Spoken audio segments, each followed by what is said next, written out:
kicking things off right out of the gate, and I've got the shirt on tonight. Of course, radio doesn't paint a picture, but I will paint a picture for you as a gentleman who has done it so well for so many years.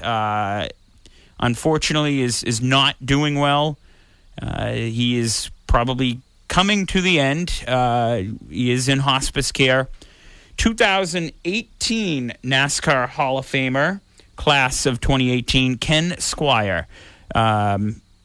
Ben and I had the privilege this weekend of sitting at the Squier table at the event, which, filling in for Ken Squier this past weekend as he is not well, was Dave Moody, who is from Barrie, Vermont, which is where Ken Squier really carved his niche with Thunder Road, the Speedway, also a local radio star up in Vermont as well. We heard many great stories of Ken Squier this weekend, and we had the privilege of sitting next to Dave Moody at that table on Sunday, which was great. And the first question I had asked Dave right out of the gate before he had even went up on stage and said anything to the folks in attendance, which of course made its way out to Twitter and the social channels afterwards, is that Ken is not doing well. And unfortunately, like he said, it's really a matter of days, not months, not years. So our best wishes go to Ken Squier and his family. As racing fans here, the three of us, we each probably have our own different Ken Squier calls, memories. Paul being the seasoned veteran here, Ben being the younger one, me kind of right in the middle. For me, when I think of Ken Squier, obviously most recently, I remember him on the NBC throwback coverage at Darlington, him, Ned Jarrett, and Dale Jarrett in the booth for, I believe it was 2015 and 2016, or 2016 and 2017. It was 2 years back-to-back, and since Ken Squier was there with Ned Jarrett those 2 years, now they've done an Earnhardt, a Jarrett, and a Petty in the booth on the the throwback race is now a Fox race in the spring, but they still do it at Darlington, which is cool. For me, I think back most recently of Ken Squier on those NBC throwback coverages, and the line that we got that has stuck, that Jones boy to the lead, Eric Jones there at Darlington in that 77 car. He was up front that night. But I remember back to, of course, in the 90s, he had the call on CBS or TNN, whatever TV coverage had it at the time, before they went to ESPN later in the year. Ken Squier was in the booth in the mid-90s, and then he kind of segued out of the booth into more of that, senior leader type of person, and Mike Joy took over the CBS coverage before going to Fox. And we got a lot of those stories this past weekend, but I remember especially the 1998 Daytona 500 when Dale Earnhardt finally won. After the race, Ken Squier was kind of in, the CBS post-race broadcast booth. I remember them interviewing Dale Earnhardt in the booth hours after the race, more or less. I remember the intro of that 1998 Daytona 500, which Ken Squier, so eloquently put. And then I also remember what was really the biggest day to me, 2001, the 2001 Daytona 500, where Dale Earnhardt lost his life. Well, that was the first NASCAR on Fox broadcast, and really before they had introduced Chris Myers, Jeff Hammond, the Hollywood Hotel, how that took its, a mind of its own that year. Ken Squier was on pre- and post-race coverage of that 2001 Daytona 500 from the same television studio right overlooking the old Victory Lane in Daytona, and how his words were so eloquently put that day and as the tragedy unfolded hours after that day. So to me, that's what I remember, those memories and those broadcasts I remember of Ken Squier. I know, like I said, Ben, a little bit younger. I'd like to know your input, but I'm going to go to the veteran here first and see what, more or less Paul kind of remembers from the Ken Squier calls, or a particular call that stands out to you, Paul. I actually had some interaction with Ken. And the funniest thing that came to mind was we were up in Thunder Road racing, I don't know, maybe 10 years ago, maybe a little more. And I was in a bad crash, and I flipped out off the track down into the pits. Like, if you ever been there was no wall there, and I was like, and I remember, I got out of the car and it was silent because no one saw me because I went down the hill and I ran up and I waved to the crowd and the crowd cheered. And then after the night, because it was a big wreck and everybody thought like I was like near death, and I was, pretty much okay. Another guy brought Ken down. And he was telling the guy, no, I swear to God, this guy's all right. This guy's nothing wrong with this guy. And Ken's like, you sure? You sure? Because like so they bring him down, and this guy introduced me and says, hey, this is Ken Squier. And I said, I'm glad you guys had me. I said, next year, I'm going to jump out of a plane, parachute down, land right in my car, and we can start the race like that. And Ken looks back at the guy, and I didn't know the conversation they were having. And he was like, I told you he bumped his head. There's really something going on here. And like, I didn't know what was going on. And then he just waved goodbye. And then after that, he told me, he's like, the guy was telling me that, you probably got brain damage. And then you come out and say you're going to parachute down little to the did track. Ken know you had brain damage long before the accident. Oh, absolutely. I was going to have pyrotechnics. I wanted to do the whole 9 yards. But.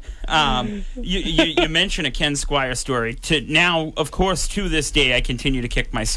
One of the first years I went up to New Hampshire Motor Speedway for the race weekend, at the time they had the media credentials out front of what is the main entrance there with the big New Hampshire Motor Speedway sign now. You had to go and stand in line there and get your pass. It's changed now. Now you have to go to a NASCAR truck, etc. But I stood right behind Ken Squier, and I heard him talking. I knew the voice. I knew it was him. Kicked myself. I think all I did was say, hey, how you doing? And he went on his way.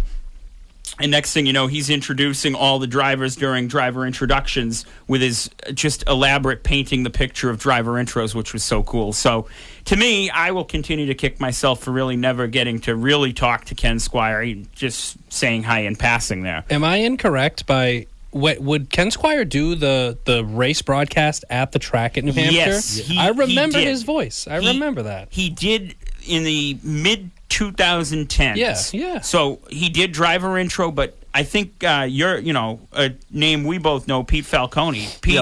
Pete had some experience, and Ken was up there with them doing a lot of that track announcing for the track PA and whatnot. And that was up until, like I said, there were a good couple of years. I want to say it was 2014, 15, maybe 16. He was up there with Pete Falcone. So I just remember, like, the song that plays as they're rounding turn 3 right before, and yes. Ken Squier's voice is just in my mind while that's playing. And they are coming through turn 3. Precisely. Drivers, 43 of the best. Yes, you know exactly how it is. Yeah. So, I was just doing a little research, wondering exactly how he started, right? And, he started announcing races when he was 14 years old in like these little tracks up in Monadnock Speedway is one of them in the 50s and 60s. I mean, so, his dad owned a radio station, and he started, getting the craft through that. And then he started announcing racing. I don't know how that link came.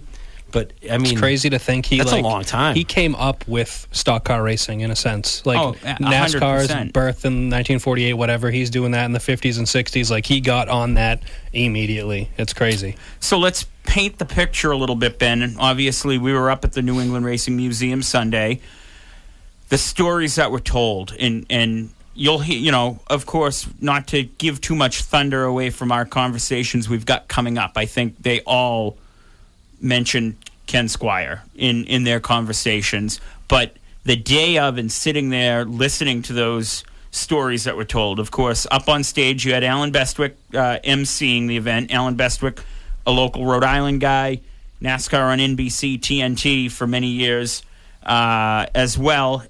Alan emceed the event that had Jack Arute, Mike Joy, Dick Berggren, and Dave Moody all sitting up there telling their war stories. I mean, some of your quick thoughts before we play a clip that I really want to hear that's one of my favorites from the 98 Daytona 500. I didn't quite understand the influence. Like, Ken Squier being, like, not that I didn't know he was from around here, but to think that we had 4 or 5, including Alan Bestwick, maybe some of the greatest voices in stock car racing, motorsports in general, like, to think that he all had a influence into how their career played out too. It's just like, wow, this one guy stemmed a generation of New England voices that has absolutely projected all over motorsports. Absolutely. You know who Ken Squier reminds me of? Like when I think of Jack Arute, I think like a modern reporter. Ken Squier and like Howard Cosell. Like that. Yes. That's like the Yes. genre that I put him in. Yes, You know what I mean? And I think I'm going to let Tim play this before we come back and mention our sponsors and go into the In the Turn interview coming up. But this is a good one. And also, speaking of Dick Berggren and the 1998 Daytona 500, I have the clip of the post-race interview with Ken Schrader. Yes, It's quite play humorous. Those. Yeah. Let's play those. But first, we'll do the. And that Schrader interview from '98 is actually from the Twin 125s when he crashed, I believe. But go ahead, play these. Okay. We All want to hear this audio. This is great. Okay. All right, and you just to be sure, this is the piece at the end, like they go over the stats at the end of the race. He gives his little piece at the end, right? Yeah, I believe so. Okay. I had right. the link I sent you was the intro, which right. was great. I found, I think, exactly what you got. Go ahead. Here we go. Amazing.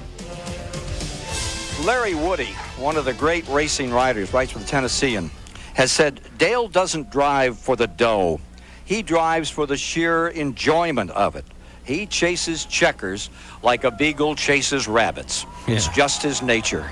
Wasn't his nature grand today, as he showed all the patience he needed to bring this event off. And that's what it takes to win the Daytona 500. Loads of patience. That was his point all week long, that he had to be patient and then go for it when the time came. And that's exactly the lesson he taught every short tracker in America this day in this 40th annual Daytona 500. We're going to take a commercial break and be back with you once again here at Daytona as the celebration continues. Win, win, win is what Earnhardt says. We're going for the championship this year. Yeah, that was an excellent clip. What I remember from it, and of course, we put this together so quick last minute, but I remember Ken in that, broadcast area there after, and I'm talking like over an hour after the race, after Earnhardt did the donuts, Earnhardt came up there and sat with them for an hour or so, whatever it was, to talk about the victory. And that's one memory to me that sticks out of Ken Squier.